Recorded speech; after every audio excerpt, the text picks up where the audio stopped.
Are your birth choices hurting your baby? Let's take a few minutes to talk about mother versus child-centered choices and how they impact your baby during birth. Now, if you're planning a natural birth, you likely want it to go smoothly for you and safely for both you and your baby. I would love to drop you my 11 mom-tested labor techniques that will help you. They've helped thousands of moms work their way through a natural birth smoothly and safely for their baby. Just drop a line below and I will send you that. Now, my name is Kristen, for those of you that don't know me, and I'm a pregnancy coach who works with mamas all over the world. I've had 8 babies naturally myself, and I help mamas have a healthy pregnancy and prepare for an awesome natural birth. Each day, I'm bringing you a tip in a video that will help you prepare to give your baby a beautiful beginning. Like I said, today we are going to talk about a mother versus child-centered model of birth and how that impacts your baby. So it's not quite as actionable, but it is critical for you to understand. So I've been working on this huge list of 25 pregnancy, birth, baby documentaries that cover everything from pregnancy, birth, breastfeeding, and beyond. And one of the documentaries discussed this, and I thought that it was really important, and I wanted to share it with you. Now, I will drop you a link to that massive review of all these documentaries in a couple of days, but for now, consider this not a teaser, so to speak, but a hint and something really important to pay attention to. Now, the two models that it talked about were this model of a child-centered birth experience and then a mother-centered birth experience.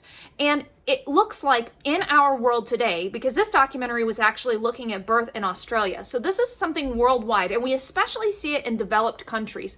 But there is this model where we focus birth on the child.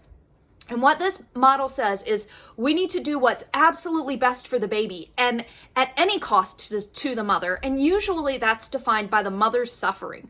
So when a mother suffers for her child, she's defined as a good mom. And if you think about this, it's disturbing on the surface, especially when somebody says it so bluntly. But when you think about it, this is actually a model that we see throughout much of motherhood, that when a mother suffers for her child, she is a good mother. Now, that's not the only paradigm or the only perspective to look at birth through. That's not the only lens to glimpse through. So another lens is this mother-centered focus for birth. And what that says is that when a mother is strong and empowered, what's good for the mother is good for the baby. And when a mom is strong and empowered through her birth experience and comes through the other end of this powerful, spiritual, transformative experience, that it is better for her and her baby. And I want you to really ponder that, because there are some things in what I just said that there is no question about. Now, if you're a man, sorry dudes, or if you're a woman who's never given birth, or you gave birth and you've got some trauma, or just want to be okay with what the system handed you, you may argue with me, but the truth is that we know that birth is transformative. Women remember birth into old age, and they can describe it with startling clarity, even when they have cognitive declines in other ways. Birth is life-changing and transformative. It is meant to be a spiritual experience. It's meant to be a social experience on a level, not necessarily that it's, you should have a ton of people around in your birthing time, but it is a change in society and a change in your person. And even though you don't lose the dynamic, incredible woman that you are now, it is an addition and a layering and an adding on to that woman. And so birth is absolutely transformative. And when we go into that experience with this model that she who suffers the most wins, or we prove our loyalty and our love to our baby by how we're willing to suffer, that is not a healthy model of birth. Instead, when we look at how can we make birth empowering for the mother, how can we let her come in her strength, we create an experience that helps a mom feel more confident, feel stronger, be a better advocate for her child throughout that child's entire lifespan.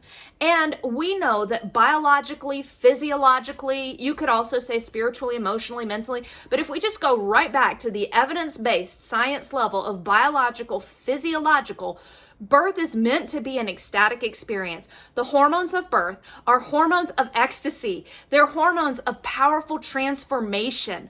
They are incredible.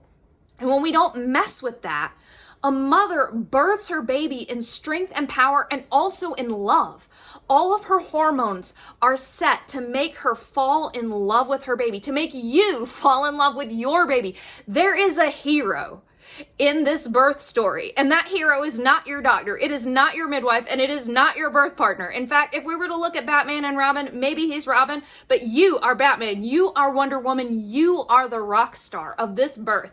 And that is the way that it should be, because when you come through this experience informed and empowered, you do better. Now, that doesn't mean there won't be any interventions, and sometimes emergencies do happen, but a mom who walks through this in her power from start to finish will even be able to walk through those choices feeling respected, heard, and part of a team, or even the one making the ultimate decisions on the team, and she will come out feeling good about it. So think about that. This mother-centered model of birthing your baby is actually the model that brings the most benefits for moms and babies, because babies benefit from having powerful mamas.